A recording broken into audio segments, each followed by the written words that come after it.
அந்த மாதிரி போகிறப்ப இது ஒரு பிளானிங் இல்லாத ஒரு வேலை. இதே ஏஆர் முருகதாஸ் ஃபர்ஸ்ட் படம் தீனா பண்ணுறப்ப பேசியிருக்க மாட்டார்.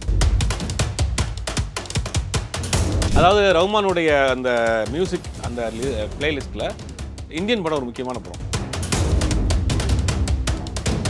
சங்கரே நம்ம ஓப்பனாக சொன்னால் சங்கரே எடுத்துக்கலாமே, வெளி கம்பெனி படத்துக்கு பிரமாணம் பண்ணுவார். அவர் முதல்வோட ஒரு படம் பண்ணுறாரு. அதாவது தக் லைஃப் வந்து இன்னும் ஒரு 15 நாள் ஷூட் இருக்குது. இன்னொரு ஷெட்யூல் வந்து அப்ராட் போகிறாங்க, மலேசியா போகிறாங்களா இல்லை ஸ்ரீலங்கா போகிறாங்களான்னு தெரியல. அந்த படத்தோடைய சிம்புடைய போர்ஷன் முடிஞ்சவொடனே முதல்ல அந்த படத்தினுடைய பேஸே வந்து லஞ்சம் கொடுக்குற முறையே நீங்கள் மாறிடுச்சு. இன்றைக்கெல்லாம் வந்து இந்த இந்தியன் 2 வந்து இந்தியன் ரீமேக்காக வந்து வேறு வெர்ஷனில் பண்ணியிருக்கலாம். அதை வந்து இன்றைக்கி நம்ம சொல்லலாம்னா அவர் பிளான் பண்ணாமல் பண்ணியிருக்க மாட்டாங்க. ஏன்னா பல கோடி ரூபா பணம் போட்டு பண்ணக்கூடிய கம்பெனி இருக்குது. கமல்ஹாசன் மாதிரி ஒரு பெரிய ஆக்டர் இருக்காரு, சங்கர் மாதிரி ஒரு டைரக்டர், எல்லாரும் யோசிச்சு தான் பண்ணியிருப்பாங்க.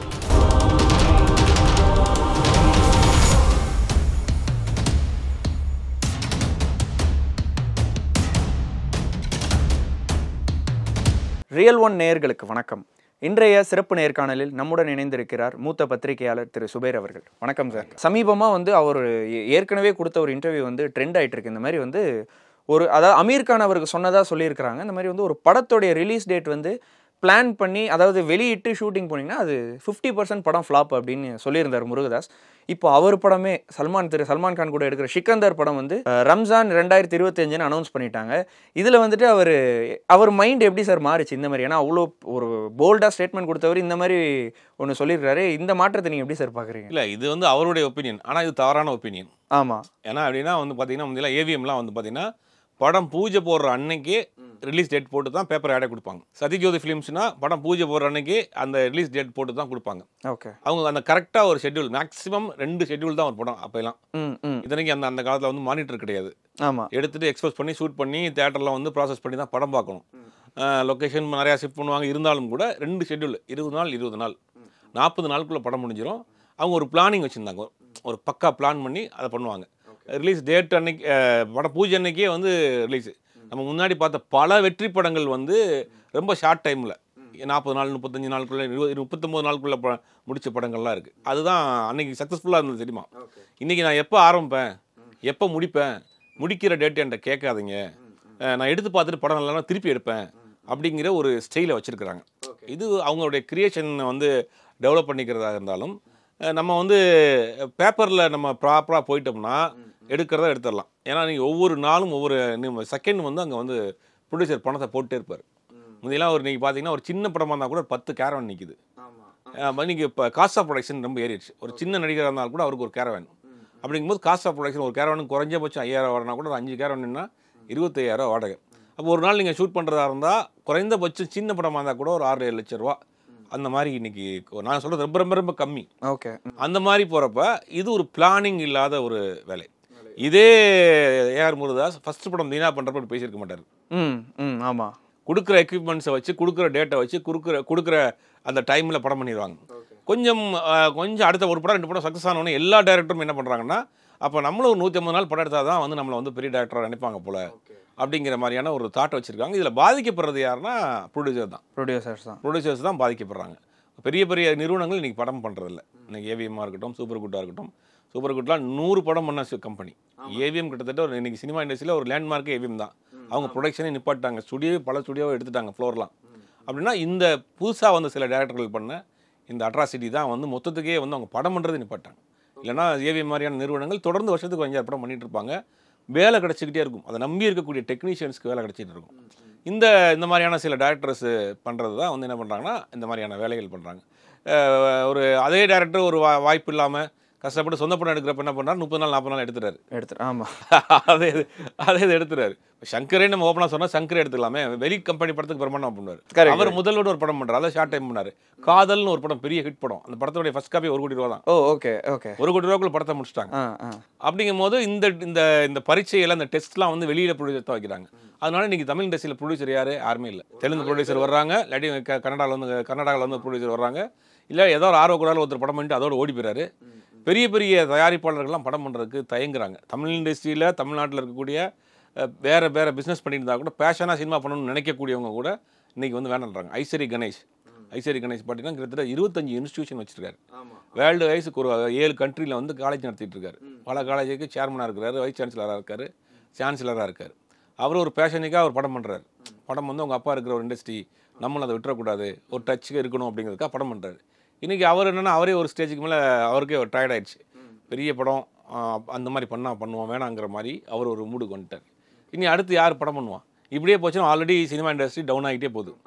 அதை நம்பி இருக்கக்கூடிய மற்ற டெக்னீஷியன்ஸ் போயிடுவாங்க. இப்போ கேமராமேனாக இருக்கட்டும், டைரக்டராக இருக்கட்டும், ஸ்கிரிப்ட் ரைட்டராக இருக்கட்டும், வேறு போயிடுவாங்க. அதை நம்பி இருக்க அடிமட்ட தொழிலாளர் இருக்காங்களே, பெப்சியில் இருக்கக்கூடிய மற்ற தொழிலாளர்கள், அவங்களுக்கு வேறு வேலையும் தெரியாது. அவங்க எங்கே போவாங்க? அப்போ இதை வந்து இவங்க வந்து ஒரு திட்டமிடல் இல்லாமல் பண்ணுறாங்க. மணிவண்ணன் மாதிரியான டேரக்டர் மாதிரியான ஆட்களை வந்து நிறையா கேள்விப்பட்டிருப்போம். அவர் ஸ்கிரிப்டே கொண்டு போக மாட்டார். அதை சொல்லுவாங்க, அவர் அசிஸ்டன்ட் நிறைய பேர்கிட்ட பேசிட்டு சொல்லுவாங்க, ஒயிட் பேப்பராக போவோம். ஒரு பேடில் வந்து ஒயிட் பேப்பராக எடுத்துகிட்டு போவோம். வரப்போ ஸ்கிரிப்டோடு வருவாங்களாம். என்ன ஷூட் பண்ணியிருக்கோங்கன்ற நோட் பண்ணிட்டு வருவாங்களாம். ஓகே. இது வரைக்கும் அவர் ஸ்கிரிப்டே பண்ணதில்லை. அவர் வந்து பார்த்தீங்கன்னா தமிழ் இண்டஸ்ட்ரியில் ஒரு வித்தியாசமான ஒரு டேரக்டர். அப்படின்னா எல்லா ஜானர்லையும் ஹிட் படம் கொடுத்தார். 100வது நாள்னு ஒரு ஹாரர் படம் பண்ணியிருப்பார். இந்த பக்கம் பார்த்தீங்கன்னா காமெடி படம் பண்ணுவார். எம்புசந்தான் எனக்கு முன்னாடி அந்த மாதிரியான ஒரு ஃபேமிலி இளமை காலங்கள்னு ஒரு ஃபேமிலி ட்ராமா பண்ணுவார். இந்த பக்கம் பார்த்தீங்கன்னா இன்னொரு ஒரு பொலிட்டிக்கல் சட்டையர் பண்ணுவார், அமைதி படம் பண்ணுவார். எல்லா ஜானர்லையும் படம் பண்ணுவார். ஆனால் எல்லா படமும் ஹிட் படம். ஆனால் எதுவுமே வந்து மைண்டில் தான் வச்சு எடுத்துகிட்டு போவார். 40 நாள் 38 நாளுக்குள்ளே படத்தை முடிச்சுவார். அங்கே போய் தான் பிளான் பண்ணுறது. ஆர்டிஸ்ட் நீங்கள் இங்கே இல்லைங்க இதான் டைலாக், அங்கே சொல்கிறது தான் டைலாக். இப்போ சொல்ல அங்கே எடுக்க எழுதுவாங்க டைலாக். இதெல்லாம் ஒரு வித்தியாசமான அனுபவம். நிறையா அவருடைய உதவியாளர்கள் அவர் கூட பயணம் பண்ணவங்க நிறைய பேர் சொல்கிறது நம்ம கேட்டிருக்கோம். அப்படிங்கும் போது அந்த படங்கள்லாம் 38 நாள் 40 நாளில் பண்ணாங்க. தொடர்ந்து படம் பண்ணி கடைசி வரைக்கும் நடிகரான பிறகு தான் படம் பண்ணல. ஆனால் தொடர்ந்து படம் பண்ணார். ஆனால் இன்றைக்கி நீங்கள் உங்களுக்கு எல்லா வசதியுமே இருக்குது. ஸ்டோரி போர்டு முதல் கொண்டு போட்டுறீங்க. படம் என்ன எடுக்க போகிறீங்க, ஸ்டோரி போர்டெலாம் முந்தி டிராயிங் பண்ணுவாங்க. ஆமாம். இப்போ ஸ்டோரி போர்டை அனிமேட் பண்ணுறாங்க. அனிமேஷன் பண்ணி அதை நீங்கள் என்ன விஷுவலாகவே பார்த்துடுறீங்க. அப்படி இருந்து ஏன் 150 நாள் ஆகுது, அப்படி இருந்து ஏன் 200 நாள் ஆகுது, அப்புறம் அப்படி இருந்தும் நீங்கள் எடுத்து வந்து ஏன் போட்டதை வந்து தூக்கி போடுறீங்க? அப்படிங்கும் போது இது வந்து ஒரு தப்பான ஒரு விஷயம். இண்டஸ்ட்ரி வந்து இதனால் அழிஞ்சு தான் போகும். அடுத்தடுத்து புது தயாரிப்பாளர்கள் வர மாட்டாங்க. நீங்கள் சொன்னீங்க இந்த மாதிரி வந்து தயாரிப்பாளர்கள்லாம் குறைஞ்சிக்கிட்டே இருக்காங்க. அதே மாதிரி தயாரிப்பாளர் தானு அவர்களுடைய படமே கொஞ்சம் கம்மியாகிட்டே இருக்கேன் சார். அது என்ன காரணம் சார்? அது டிலே தான். இப்போ வாடி வாசலே ஆரம்பித்து எடுத்துக்கலாம். ஆரம்பித்து 6-7 மாதம் ஆச்சு, ஒரு வருஷத்துக்கு மேலே இருக்கும். அப்படிங்கும் போது அந்த படத்துக்கு கமிட் பண்ணியிருப்பார், அந்த படம் பிஸ்னஸ் பண்ணியிருப்பார், இல்லாட்டி ஃபினான்ஸ் வாங்கியிருப்பார். அப்படிங்கும் போது அந்த தானு மாதிரியான ஒரு படம் என்ன ப்ராடக்ட் இருந்தாலும் அதை எப்படி பிரம்மாண்டமாக கொண்டு போய் அவர் சேர்ப்பாருன்னு தெரியும். அவரே இன்றைக்கி தடுமாறுறாரு. அப்படிங்கும் போது சிக்கல் தான் அது. அது மாதிரி ஆர்டிஸ்டோடைய டேட்டு, பெரிய டைரக்டர் இவங்களை வச்சு பண்ணுறது பெரிய இன்றைக்கி ஒரு ரிஸ்கியாக இருக்குது. அதே மாதிரி முருகதாஸ் பார்த்தீங்கன்னா சார், அந்த டைமில் கொடுத்த இன்டர்வியூ வந்து எல்லாருக்கும் என்ன தெரிஞ்சதுன்னா, இந்த மாதிரி லியோ படம் வந்துட்டு அனௌன்ஸ் பண்ணிட்டு தான் ஷூட் போனாங்க. ஸோ இவர் பேரலாக இவரோட வீடியோவும் அதே மாதிரி இன்டர்வியூ கொடுத்துருந்தார். ஸோ எல்லாரும் என்ன சொல்ல ஆரம்பிச்சிட்டாங்க, இந்த மாதிரி வந்து முருகதாஸ் வந்து விஜய் மேலே ஒரு சின்ன வன்மம் இருந்திருக்கு, ஏன்னா அவர் கதையை ஒத்துக்கலை, ஸோ அதனால தான் அவர் இப்படி தாக்குறாருன்னு சொல்கிறாங்களே சார், அதெல்லாம் உண்மையா சார்? இல்லை, அது அவர் தனிப்பட்ட முறையில் சொன்னப்பட்ட விஷயமா இருக்கும். இப்போ நீங்கள் குட் பை அக்லி பார்த்தீங்கன்னா படம் பூஜை போட்ட அன்றைக்கி 2024 ஜனவரின்னு டேட் போட்டு தான் போட்டாங்க. ஆமாம், பொங்கல்னே சொல்லி தான் போட்டாங்க. அப்படிங்கும் போது இப்போ அது ஒரு நல்ல ஒரு சைனாக தெரியுது இல்லையா? ஆமாம். நாங்கள் ஒரு வருஷம் கூட எடுத்துக்கங்க, ஆனால் எப்போ வருதுன்னு சொல்கிறோம்ல. ஆமாம், வரும், ஆனால் இந்த நேரத்தில் வந்துடும்ன்ற சொல்கிறாங்க இல்லையா? அது ஒரு குட் சைனாக இருக்கும். இப்போ ஏஆர் முருகதாஸை பொறுத்த வரைக்கும் இன்றைக்கி வேறு லாங்குவேஜில் பண்ணிட்டார். ஹிந்தி இண்டஸ்ட்ரியே வேறு. ஆமாம், ஹிந்தி இண்டஸ்ட்ரியை வந்து இப்போ பார்த்தீங்கன்னா காலைல 10:30 மணி 11 மணிக்கு தான் ஃபர்ஸ்ட் ஷாட்டே வைப்பாங்க. 5:30 மணி 5:45 மணி 6 மணிக்கு மேலே யாருமே இருக்க மாட்டாங்க ஆர்டிஸ்ட்டு. ஓகே. அந்த மாதிரியான ஒரு கல்ச்சர். இவர் அங்கே போயிட்டார், அந்த ஆர்டிஸ்ட்டோட அடாப்ட் ஆகி அங்கே படம் பண்ணிட்டார். அந்த மாதிரி அது இங்கேயும் பண்ணணும் அப்படின்ற மாதிரி கொண்டு வர்றாருன்னு நினைக்கிறேன். பட் அந்த விஜய் மேட்டருக்கு அந்த தனிப்பட்ட காரணமாக இருக்கலாமே ஒரே அந்த ரிவெஞ்ச் எடுக்கிற அளவுக்குலாம் ஒரு படத்துக்காகலாம் பண்ண மாட்டாங்க. அதே மாதிரி நடிகர் சிம்புவும் சுதா கொங்கராவும் இணையறதா ஒரு நியூஸ் வந்தது, அது என்ன சார் ஆச்சு? ஆல்ரெடி சிம்புவும் சுதா கொங்கராவும் ஒரு படம் பண்ணுறாங்க. ஒரு கர்நாடகாவை சேர்ந்த ஒரு நிறுவனம். ஆல்ரெடி சிட்டிங்லாம் போய் பெங்களூரில் உட்காந்து பேசிலாம் வந்துட்டாங்க. அதுக்கு ஒரு சுதா கொங்கரா வந்து சும்புட்ட ஒரு கதை சொல்லி அந்த கதையும் ஃபைனல் பண்ணிட்டாங்க. ஓகே. படம் ஷூட்டிங் ஆரம்பிக்க போகிறப்ப அந்த நிறுவனத்தில் முக்கிய பொறுப்பில் இருந்த ஒரு நபர் வந்து அந்த கம்பெனிலேருந்து வெளியே போயிட்டார். ஓகே. அவருடைய பர்சனல் வேறு கம்பெனிக்கு போயிட்டாரோ என்னன்னு தெரியல, அவர் ஸ்கிப் ஆகிட்டார். அப்போ தமிழ் இண்டஸ்ட்ரி பார்க்கக்கூடிய ஆள் அங்கே அந்த கம்பெனிக்கு இல்லை. அப்படின்னால தமிழ் படங்கள் பண்ணுற எல்லாமே அப்படியே ஹோல்டில் போட்டாங்க. அதனால அந்த ப்ராஜெக்ட் அப்படியே கொஞ்சம் ட்ராப்பில் இருந்துச்சு. அதற்கு பிறகு எல்லாரும் நிறைய பேர் என்ன பண்ணாங்க, அந்த படம் ட்ராப் ஆயிடுச்சு, சுதா கொங்கராவுக்கும் சிம்புக்கும் ஒரு ப்ராப்ளம் அப்படின்ற மாதிரி அந்த மாதிரி கதைகள் போயிடுச்சு. ஏன்னா சிம்புனா உடனே அதான் கான்ட்ரவர்சி தான் அப்படிங்கிற மாதிரி போயிடுச்சு. கடைசியில் விசாரித்து பார்க்குறப்ப சுதா கொங்கராவும் சிம்புவும் சேர்ந்து படம் பண்ணுறது கன்ஃபார்ம். ஓகே. அப்போ வந்து இப்போ தக் லைஃப் வந்து இன்னும் ஒரு 15 நாள் ஷூட் இருக்குது. இன்னொரு ஷெட்யூல் வந்து அப்ராட் போகிறாங்க, மலேசியா போகிறாங்களா இல்லை ஸ்ரீலங்கா போகிறாங்களான்னு தெரியல. அந்த படத்தோடைய சிம்புடைய போர்ஷன் முடியுது. ஓகே. முடிஞ்சவொடனே 48 ஆரம்பிக்கிறார். அதாவது தேசிய பெரியசாமி படம், ராஜ்குமார் ஃபிலிம்ஸ். அந்த படம் இமீடியட்டாக ஷூட்டிங் போகிறாங்க. ஜூலை மாதம் அந்த படத்தோட ஷூட்டிங் போகிறாங்க. அது முடிஞ்சிட்டு அடுத்த படம் வந்து சுதா கோங்கரா படம் கன்ஃபார்ம் பண்ணுறாங்க. சுதா கோங்கரா இப்போ எஸ்கே படம் பண்ணி சிவகார்த்திகேயன் படம் பண்ண போகிறாங்க. ஆமாம், அதான் கேட்கலான்றது. ஆமாம், அந்த படம் முடிஞ்சவொடனே இவங்க சிம்பு கூட ட்ராவல் பண்ண போகிறாங்க. சிம்புக்கு சொன்ன கதை வேறு கதை, சிவகார்த்திகேயனுக்கு சொன்ன கதை வேறு கதை. சிம்புக்கு சொன்ன கதை வேறு யாருக்கும் சொல்ல, அதே அவங்க தான் பண்ண போகிறாங்க.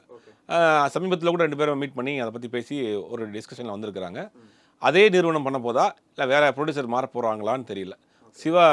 சிம்புவும் சுதா கோங்கராவும் பண்ணுறது கன்ஃபார்ம். ஓகே. அப்போ புறநானூறு வந்து சிவகார்த்திகேயன் வச்சு பண்ண போகிறாங்களா சார்? இல்லை, புறநானூறு மேக்ஸிமம் வந்து அந்த கதையை சிவகார்த்திகேயன் பண்ணுவாரான்னு தெரியல. ஆல்ரெடி அந்த 2Dயில் பண்ண கதை அது. அந்த ப்ரொடக்ஷனில் ப்ரொடக்ஷனில் இருக்கும். அப்படிங்க அந்த கதை பண்ணுறதுக்கு சான்ஸ் இல்லை. மேபி ஒரு வேளை சிவகார்த்திகேயன் அந்த கம்பெனியில் நான் பண்ணுறேன்னு சொல்லிட்டு பெர்மிஷன் வாங்கி NOC வாங்கி இந்த பண்ண போகிறாரா அப்படின்னு தெரியல. அவங்க 2 பேரும் ஒரு படம் பண்ணுறாங்க. அதே மாதிரி இன்னைக்கு வந்து நடிகர் விதார்த்த நடித்த அஞ்சாமைன்ற ஒரு படம் ரிலீஸ் ஆயிருக்கு. இது வந்து நீட் சம்மந்தப்பட்ட கருத்துக்கள்லாம் சொல்லியிருக்காங்க. இதை தயாரிச்சது வந்து ஒரு டாக்டர்னு சொல்கிறாங்களே சார், இதை பற்றி விரிவாக சொல்லுங்கள். ஆமாம், இந்த படத்தினுடைய இயக்குனர் வந்து சுப்புராம் அப்படின்னு சொல்லிட்டு ஒரு திரைப்பட கல்லூரி மாணவர். மோகன் ராஜாவுடைய ஜெயம் படத்துக்கு அப்புறம் நிறைய படங்கள் வந்து உதவி இயக்குனராக, இணை இயக்குனர், லிங்குசாமிட்ட பையா படங்கள்லாம் ஒர்க் பண்ணவர். திரைப்பட கல்லூரி மாணவர், என்னுடைய நண்பர் தான் அவர். ஒரு நீண்ட ஒரு பெரிய போராட்டத்துக்கு பிறகு ஒரு படம் பண்ணார். ஆக்சுவலாக இந்த அஞ்சாமை படம் ஒரு 4 வருடத்துக்கு முன்னாடி ஆரம்பிக்கப்பட்ட படம். ஒரு மனோதத்துவ நிரூபண டாக்டர் அவர், சென்னையில் ஒரு ஃபெமிலியரான ஒரு டாக்டர் தான் அந்த படத்தினுடைய தயாரிப்பாளர். அவர் டாக்டராக இருக்கிறதுனால அந்த நீட்டினுடைய அந்த இது தெரியும், வேதனை தெரியும். நீட்னால இந்த தமிழ்நாட்டில் பேக்வர்டாக இருக்கக்கூடிய கிராமங்கள் இருக்கக்கூடிய மாணவர்கள் எப்படி பாதிக்கப்படுறாங்க அப்படின்ற மாதிரி ஒரு கதை. அதை வந்து இவர் சுப்ராம் சொன்னோடனே அந்த கதை அவருக்கு ரொம்ப பிடிச்சி போச்சு. அப்படியே விதார்த்த நமக்கு தெரியும், விதார்த்தை பொறுத்த வரைக்கும் வந்து செலக்டடான கதைகள் தான் பண்ணுறாரு. அதுவும் வித்தியாசமான கதைகள் தான் பண்ணுறாரு. படம் ஓடுது ஓடல அதெல்லாம் 2வது விஷயம். அந்த படம் நல்ல ஒரு ப்ராடக்டாக இருக்கணும்னு நினச்சி பண்ணுறாரு. அப்படி சுப்ராமன் வந்து சொன்னப்பட்ட கதை தான் இந்த அஞ்சாமை. நீட் நாள் ஒரு நடுத்தர குடும்பத்தில் ஒரு தாய் தகப்பன் எந்த மாதிரியான வேதனைகளை அனுபவிப்பாங்க, ஒரு தகப்பன் எந்த மாதிரியான வேதனை அனுபவிப்பாங்கிறது ரொம்ப ஒரு சென்டிமெண்ட்டாக டச்சிங்காக இந்த கதையை சொல்லியிருக்கிறாங்க. எனக்கு பெரிய லெவலில் அது பரவலாக பேசப்படுற ஒரு கதையாக இருக்குது. அதுதான் இந்த படம். படம் வந்து நீட் பற்றி முதல்ல இந்த படத்தை எடுத்ததுக்கே ஒரு பெரிய ஒரு பாராட்டு தான் 2 பேருக்குமே. ஏன்னா முதல் படம் பண்ணுறாரு, ரொம்ப நாள் ஒரு ட்ராவல் சுப்ராமனுக்கு. ரொம்ப நாள் ட்ராவலுக்கு பிறகு ஒரு படம் பண்ணுறப்ப ஒரு சேஃப்டியாக ஒரு படம் பண்ணாமல் ஒரு ரிஸ்கியாக ஒரு படம் பண்ணியிருக்கிறார். அதுவே ஒரு பெரிய விஷயம். ஏன்னா ஒரு சேஃப்டியாக ஒரு கமர்ஷியலாக ஒரு படம் பண்ணலாம் அப்படின்னா ஒரு டாக்குமெண்ட்ரி மாதிரி விஷயத்த ஒரு கமர்ஷியலாக பண்ணியிருக்கிறார், எல்லோருக்கும் கொண்டு போய் சேர்ற மாதிரி. இந்த நேரத்தில் அது ஒரு சமூகத்துக்கு தேவையுள்ள ஒரு படமாக இருக்குது. அப்படிங்கும்போது அந்த படம் பேசுது. மக்கள் எப்படி அதை ஆதரவு கொடுக்க போகிறாங்கன்னு தெரியல. நிறையா படம் பார்த்தவர்களை பற்றி எழுதிட்டு இருக்காங்க, பேசிகிட்டு இருக்கிறாங்க. வெளியே டாக் வந்துகிட்டே இருக்குது.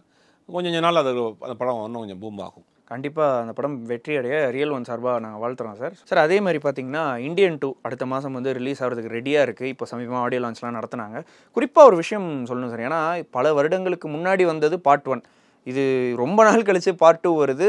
இந்த ட்ரெண்டுக்கு நிஜமாலே படம் சினிமாட்டோகிராஃபி மாறும், இசை மாறும், நடிகைகள் கமலை தவிர எல்லாருமே மாறி இருக்காங்க. குறிப்பாக லேட் ஆக்டர் விவேக் வேறு அதில் மாறி இருப்பாங்க கண்டிப்பாக. ஸோ இப்போ வந்து அதில் நீங்கள் உங்களுடைய கம்பேரிஷன் இதில் எப்படி சார் இருக்கும்? இதில் மியூசிக்காகவும் இருக்கட்டும், நடித்த நடிகர்களாக இருக்கட்டும், உங்களுடைய பார்வை எப்படி சார்? முதல்ல அந்த படத்தினுடைய பேஸே வந்து லஞ்சம். ஆமாம், லஞ்சம் கொடுக்குற முறையே இன்றைக்கி மாறிடுச்சு. இன்றைக்கெல்லாம் வந்து கேஷாக கொண்டு போய் யார்ட்டையும் பணம் கொடுக்குறது இல்லை. இன்றைக்கி வந்து கூகுள் பே பண்ணுறாங்க, ஜிபே பண்ணுறாங்க, நிறைய வழிகளில் பணம் லஞ்சமாக போகுது. ஆமாம். 2வது லஞ்சம் அப்படிங்கிற ஒரு விஷயம் வந்து இன்றைக்கி அந்த காலகட்டங்களில் அரசியல்வாதி நாங்கள் ஆட்சிக்கு வந்தால், நான் பதவிக்கு வந்தால் லஞ்சத்தை ஒழிப்பேன்னு பேசியிருந்தாங்க. இன்றைக்கி எந்த அரசியல்வாதியுமே அதை பற்றி பேசுறதில்ல. மக்களும் அது பெருசாக இல்லை. க்யூவில் நின்று போகிறதுக்கு பதிலாக சைடில் போய் 10 ரூபா கொடுத்து வேலையை முடிச்சுட்டு போயிடுவோங்கிறது லஞ்சம்ங்கிறது ஒரு காமனான விஷயமாக மக்கள் ப்ரிப்பேர் ஆகிட்டாங்க. மென்டலி அது தவறான விஷயம் தான், மிக தவறான விஷயம். இருந்தாலும் கூட மைண்ட் செட் ஆயிடுச்சு. இப்போ அப்படிங்கும் போது இன்றைக்கி லஞ்சத்தை தாண்டி இன்றைக்கி நிறையா பிரச்சனைகள் இருக்குது நாட்டில். இன்றைக்கி ஜாதியாக இருக்கட்டும், மதமாக இருக்கட்டும், நாட்டினுடைய பொருளாதாரமாக இருக்கட்டும், கல்வியாக இருக்கட்டும், எல்லாமே இன்றைக்கி போராட்டமாக இருக்குது. இன்றைக்கி லஞ்சம் அப்படி கம்பேர் பண்ணி பார்க்குறப்ப லஞ்சம்ங்கிறது ஒரு சாதாரண விஷயமா இருக்குது. இப்போ இன்றைக்கி இருக்கிற பிரச்சனைகளையும் அதையும் கம்பேர் பண்ணி பார்க்கலாம். ரொம்ப சாதாரணம் தானே இருக்கு. சாதாரணம் என்னப்பா 50 ரூபாயில் 100 ரூபா கொடுத்துட்டு போயிடுவோம் அப்படிங்க. இன்றைக்கி வந்து நீட் மாதிரியான ஒரு பிரச்சனைகள், மாநில அந்தஸ்துகள் போகிற பிரச்சனைகள், ஜாதி மதமாக பிரிஞ்சிருக்கக்கூடிய பிரச்சனைகள், எல்லாமே இன்றைக்கி நம்ம ஜாதியாக பார்க்குறாங்க. ஒரு விஷயத்தை மதமாக கிரிக்கெட்டாக இருக்கட்டும், எல்லாத்துலேயுமே. அப்படிங்கும்போது அதெல்லாம் ஒரு மேஜர் ப்ராப்ளமாக இருக்குது இன்றைக்கி. சோஷியல் மீடியாவினுடைய ஆதிக்கம் இன்றைக்கி அதிகம். அப்படிங்கும்போது இது கொண்டு வந்து ஒரு 25 வருஷத்துக்கு முன்னாடி எடுத்த ஒரு கதையை அதனுடைய கண்டினியூஷனாக இப்போ பண்ணுறோம். லஞ்சம் வாங்கினா அவர் போய் தாத்தா கொல்லுவார் அப்படிங்கிறது வந்து ஒரு பூமராக தான் இருக்கும். கண்டிப்பா அப்படிங்கிறது ஒரு பூமராக தான் இருக்கும். ஆனால் ஸ்கிரிப்ட் எப்படி பண்ணியிருக்கிறாரு, நம்ம பேசுகிற இது வந்து அவருக்கும் தெரியும். ஆமாம் ஆமாம் ஆமாம், அந்த ஸ்கிரிப்ட் எப்படி பண்ணியிருக்கலாம். ப்ளஸ் டிலே வேற ஆச்சு. ஆமாம், டிலே வேறு இருக்கும்போது கொஞ்சம் கொஞ்சமாக அந்த ஸ்கிரிப்டில் வந்து இதாக பண்ணியிருப்பாரு. காக்கா காதல் கதை தான் இன்றைக்கி தமிழ் சினிமாவில் ஒரு 7-8 கதைகள் இருக்குது. அந்த 7-8 கதைகளை தான் மாறி மாறி பண்ணுவாங்க. அதே மாதிரி தான் இந்த இந்த இந்த லைனை இவர் எப்படி சொல்லியிருக்கிறாரு, சுவாரஸ்யமாக சொல்லியிருக்கிறாரா அப்படிங்கிறத முதல்ல பார்க்கணும். அது படம் வந்த பிறகு அது தெரியும். ஆனால் அந்த நாட்டு இருக்கு இல்லையா, அது வந்து கொஞ்சம் நஞ்சி படம் நாட்டு. அது கொஞ்சம் பழைய நாட்டு அது. அதை எப்படி போல் இதாக மேக்கப் பண்ணி எப்படி கொண்டு வந்து போடுறாங்க, எப்படி எதுக்காக இந்த மாதிரி ஒரு படம் பண்ணுறாங்கன்னு தெரில. ஆல்ரெடி ஒரு 25-30 வருஷத்துக்கு முன்னாடி வந்த படம் லஞ்சம்ங்கிற விஷயத்த அதோடைய பார்ட் 2 தமிழ் சினிமாவில் பெருசாக பார்ட் 2 படங்கள் போகல. ஆமாம், பாகுபலி போச்சுன்னா கூட ரொம்ப ரேர் தான். ஒரு சில படங்கள் சொல்கிற மாதிரி தர கூட சிங்கம் 2 ஓகே, அது கொஞ்சம் போச்சு. ஆமாம், இந்திரன் 2 இந்த 2.0 பெருசாக போகல. ஆமாம் அந்த மாதிரி பார்ட் 2 படங்கள் போகிறதில்ல. அது பார்ட் 2 படங்கள் உடனே வந்தாலே போக மாட்டேங்குது. இதை வேணா ரீமேக் வேணா பண்ணியிருக்கலாம். ஓகே, இந்த இந்தியன் 2 வந்து இந்தியன் ரீமேக்கை வந்து வேற வெர்ஷனில் பண்ணியிருக்கலாம். ஓகே, அதை வந்து இன்னைக்கு நம்ம சொல்லலாம்னா அவர் பிளான் பண்ணாமல் பண்ணியிருக்க மாட்டாங்க. ஏன்னா பல கோடி ரூபா பணம் போட்டு பண்ணக்கூடிய கம்பெனி இருக்குது. கமல்ஹாசன் மாதிரி ஒரு பெரிய ஆக்டர் இருக்காரு, சங்கர் மாதிரி ஒரு டேரக்டர் இருக்கு, எல்லாரும் யோசிச்சு தான் பண்ணியிருப்பாங்க. ஆனால் அந்த ஸ்கிரிப்ட் அவர் எப்படி பண்ணி கொண்டு வந்து காமிச்சிருக்கிறாருங்கிறது படம் பார்த்தப்போ தான் தெரியும். ஓவராலாக இப்போ வந்த ட்ரெய்லராக இருக்கட்டும், அந்த கிளிம்ஸாக இருக்கட்டும், சாங்ஸாக இருக்கட்டும், பார்க்குறவங்க பெருசாக வந்து போய் ஒட்டலை. பெரிய ஒரு இம்பாக்டை கிரியேட் பண்ணல, ஒரு ஹைப்பை கிரியேட் பண்ணல, ஒரு இன்ட்ரெஸ்டிங்காக சொல்ல போனால் இல்லை. குறிப்பாக மியூசிக் வந்து ரஹ்மான் சார் லெவலுக்கு இல்லைன்ற ஒரு டாக்ஸ் தான் சார் வருது.